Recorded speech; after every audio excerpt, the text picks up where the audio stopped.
अस्सलाम वालेकुम फ्रेंड्स, कैसे हैं आप सब। आई होप आप सब अच्छे होंगे। फ्रेंड्स, आज मैं अपने किचन में आप लोगों से शेयर करने वाली हूँ ब्रेड की स्वीट डिश।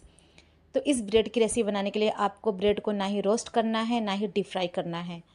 बस इसके लिए ना हमें एक रबड़ी तैयार करना है, वो भी रबड़ी ऐसी लच्छेदार नहीं बल्कि दानेदार तैयार करनी है। तो आपने कलाकंद खाया होगा ना, तो उसी तरह की ये रेसिपी है स्वीट ब्रेड की, जिसे हमें खाने पे ये लगे कि इसमें ना मावा डाला हुआ है, लेकिन इसमें हम मावे का यूज़ बिल्कुल भी नहीं करेंगे। तो इस रेसिपी में मैंने ना ही कंडेंस्ड मिल्क का यूज़ किया है, ना ही दूध के पाउडर का यूज़ किया है और ना ही मावे का यूज़ किया है। फिर भी ये रेसिपी इतनी अच्छी बनी है कि जिसे आप सर्व करोगे ना, तो ये समझ ही नहीं पाएगा कि आपने है ना ब्रेड से इतनी अच्छी रेसिपी बनाई है। और आप इस मिठाई को हफ्ते भर रखकर आराम से खा सकते हो। तो फ्रेंड्स, आपको मेरी रेसिपीज़ अच्छी लगती है तो मेरे चैनल को सब्सक्राइब कर लीजिएगा। तो चलिए इसे बनाना स्टार्ट करते हैं। ब्रेड कलाकंद बनाने के लिए मैंने ली है इस तरह की ताज़ी फ्रेश 10 स्लाइस ब्रेड। तो ब्रेड है ना, आपको वाइट ही लेना है, ब्राउन ब्रेड नहीं लेना, और ख़ास करके ताज़ी ब्रेड लेना है। ताज़ी ब्रेड में ना आपकी रेसिपी बहुत अच्छी बनेगी। और इसमें जाएगा कुछ ड्राई फ्रूट, और ये 4 कुटी हुई हरी इलायची है। इसके जो दाने थे उसको मैंने कूट लिया, और छिलका मैं चाय में यूज़ कर लूँगी जब मैं चाय बनाऊँगी। और ये शक्कर है, मीठा अपने टेस्ट के अकॉर्डिंग कम ज़्यादा ले सकते हैं। और ये 2 चुटकी है ना पीला वाला फूड कलर है। मेरे पास ज़ाफ़रान नहीं था तो मैंने फूड कलर यूज़ किया है। और ये 1 चम्मच केवड़ा एसेंस है। जो हमने फूड कलर लिया था उसमें डालेंगे 1 चम्मच गरम दूध, नीम गरम दूध डालना है। और इसकी जो गुठली है ना, उसे फोड़ के ना इसे भिगा के रख देना है, क्योंकि ये जो कलर है ना वो भीगने में थोड़ा टाइम लगता है, तो ये काम हमें पहले करके रख देना है साइड में।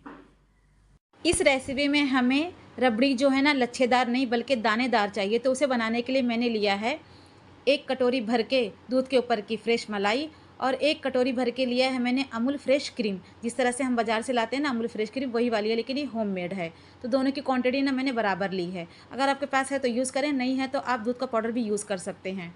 और मैंने इस रेसिपी को बनाने के लिए 1 लीटर दूध गर्म करके रख लिया है। ठंडा हो गया है, हमें ठंडा दूध का यूज़ करना है, गर्म दूध का यूज़ नहीं करना है। जैसे कि मैंने आपको बताया कि मैंने ब्रेड की 10 स्लाइस ली है, तो इसके लिए 1 लीटर दूध काफ़ी होगा। लेकिन आपको ये करना है, दूध को गर्म करके ठंडा करके लेना है। जब आप दूध गर्म करते हो, ठंडा करते हो, तो दूध है ना कुछ हद तक गाढ़ा हो जाता है।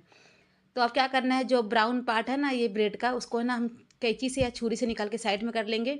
हमें इस रेसिपी के लिए ना ये ब्राउन पार्ट नहीं चाहिए ब्रेड में, तो इस तरह सारा कट कर लेंगे। और जो ये पीस बच रहे हैं ना ब्राउन वाले, उसे फेंकेंगे नहीं। इसका ब्रेड क्रम बना के हम फ्रिज में रख लेंगे, और किसी भी चीज़ में लपेट के इसे डीप फ्राई सेलो फ्राई करके यूज़ कर सकते हैं।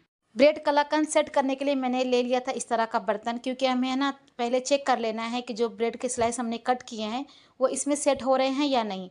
तो इसमें सेट हो रहे हैं, अब इसको रख देंगे हम साइड में। जब हम रबड़ी बनाते हैं, लच्छेदार हो या इस तरह की मेरी जैसी दानेदार बनानी हो, तो आपको क्या करना है, बर्तन का जो तला है ना वो मोटा ही लेना है। पतला बर्तन का यूज़ नहीं करना है रबड़ी बनाने के टाइम पे। क्या होगा ना, जब आप पतले बर्तन लोगे ना तो आपकी रबड़ी है ना परफेक्ट तरीके से बनके तैयार नहीं होगी। तो मैंने गरम कढ़ाई में डाला था फ्रेश क्रीम। क्रीम भी ना अच्छे से मेल्ट हो गया, क्योंकि ना मैंने इसको डीप फ्रिज में रखा था, इस वजह से ना थोड़ा सा टाइम लिया इसको मेल्ट होने में। तो अब इसमें डाल देंगे ये दूध। दूध हमें सारा ले लेना है, और इसको है ना 2 हिस्से तक पकाना है। मतलब इसका 2 हिस्सा है ना जला देना है, और 2 हिस्सा रखना है हमें। तो आप देखेंगे थोड़ी देर के बाद जो है ना दूध और क्रीम अच्छे से एक दूसरे में पक गई है। और जो आपको दिख रहा है ना ऊपर घी है, तो मैंने इसमें घी का यूज़ नहीं किया था, ये क्रीम की ही घी है अभी तक।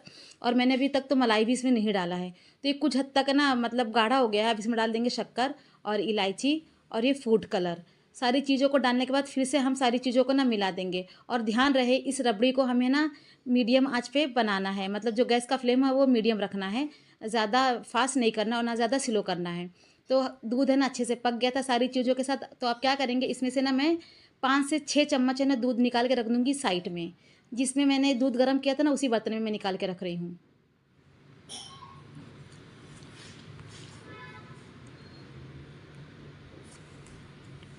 तो उस दूध को मैंने रख दिया साइड में। वो दूध है ना हमें बाद में यूज़ होगा इस रेसिपी के लिए। तो आप देख सकते हैं जो दूध है ना वो कुछ हद तक पक गया है। अब इसमें डाल दूँगी मलाई। मलाई डालने के बाद, शक्कर डालने के बाद है ना दूध है ना बहुत ज़्यादा पतला हो जाता है। फिर भी आप टेंशन ना लें, आप इसे कंटिन्यू पकाते रहेंगे ना, फिर से दूध है ना गाढ़ा हो जाएगा।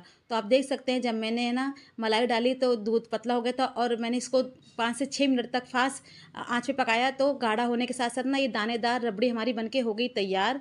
तो आप देख सकते हैं जो घी है ऊपर आ गई है। मैंने इसमें घी का यूज़ नहीं किया था, फिर भी ये जो घी है ना ये फ्रेश क्रीम की है, और मलाई के जो मैंने मलाई इसमें डाला था। तो ये रबड़ी बनके तैयार हो गई है दानेदार। अब इसे गैस कर देंगे बंद और इसको ठंडा होने देंगे थोड़ी देर के लिए। तो अब ये ठंडा हो गई थी रबड़ी, तो अब इसे सेट कर लेंगे। तो इस तरह का मैंने लिया है बर्तन और इस पर डालेंगे पहले रबड़ी। रबड़ी को सारा है ना इस तरह से बर्तन में फैलाने के बाद हमें है ना ब्रेड के स्लाइस को रख देना है इस तरह से। तो पहले रबड़ी फैलाएं बर्तन पे, उसके ऊपर से रखें ब्रेड के स्लाइस, जितने आते हैं उतने रखें, ज़्यादा ना रखें। उसके बाद फिर से इसके ऊपर मैं डालूंगी रबड़ी को। अगर आप चाहें तो दूध भी डाल सकते हैं, लेकिन दूध आप ना डालें, क्योंकि मैंने इस रेसिपी में जैसे आपको बताया ना सेम ऐसे ही बनाइएगा आप, आपकी भी मिठाई ना परफेक्ट बनेगी। तो मैंने ब्रेड के ऊपर है ना पहले रबड़ी को फैलाया सारा, फिर उसके ऊपर मैंने दूध डाला है। अब फिर इसके ऊपर रख दूंगी मैं सारे ब्रेड्स को। तो ब्रेड्स की साइज़ है ना मैंने चेंज कर ली है। आप इस वीडियो में ज़रूर ध्यान से देखिएगा कि मैंने पहले ब्रेड को कैसा रखा और अब मैंने ब्रेड को कैसे रखा था। क्योंकि जब आप इस तरह से ब्रेड के रखोगे ना, तो जब आप कटिंग करोगे ना इस को खाने के लिए या सर्व करने के लिए, तो आपकी जो ब्रेड की कटिंग है ना मिठाई की, वो अच्छे से होगी, टूटेगी नहीं। तो जो कढ़ाई में सारा रबड़ी था ना वो से मैंने फिर से इस पर डाल दिया है, और जो चम्मच में लगा था उसको भी मैं ले रही हूँ उंगली से निकाल के, क्योंकि हमें इस रबड़ी को ना वेस्ट नहीं करना है। क्योंकि हमें ना बहुत मतलब टाइम लगा है और बहुत सी चीज़ें इसमें यूज़ हुई हैं जो हमारे लिए बहुत यूज़फुल हैं, तो हमें इसे वेस्ट नहीं होने देना है।